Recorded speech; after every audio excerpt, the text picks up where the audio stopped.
Charts are usually pretty hard to create, and after many minutes they end up looking like this. And to be honest, that makes looking at bad statistics even more painful than it already is. And that's exactly why I am now going to show you how to create awesome looking charts in seconds.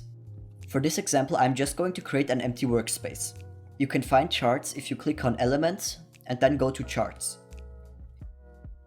It's important to note though that you can only edit these few charts on the top. The other ones down here are just normal elements, so you cannot edit them. That said, I'm just going to choose this nice pie chart up here. In order to edit the chart, you need to double click on it. And then this spreadsheet will appear on the left side. Here you can now enter your desired values. And right next to it you can give a name to every individual value. You can also change the colors of the chart up here.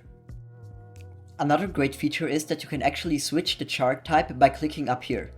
So I could turn this pie chart into a line chart, for example, while still keeping the same values. So that's definitely pretty convenient.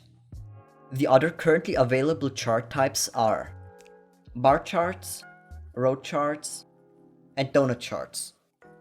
And if you already have an existing spreadsheet with numbers, you can paste it into here and Canva will automatically put it into the chart. That's it. Now you know how to create awesome looking charts right in Canva.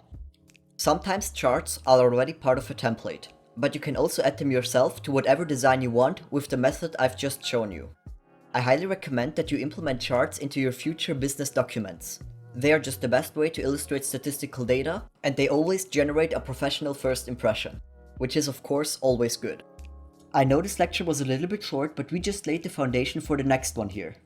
Because there you're going to learn how to create more complex structures, like mind maps, comparison charts, and different diagrams.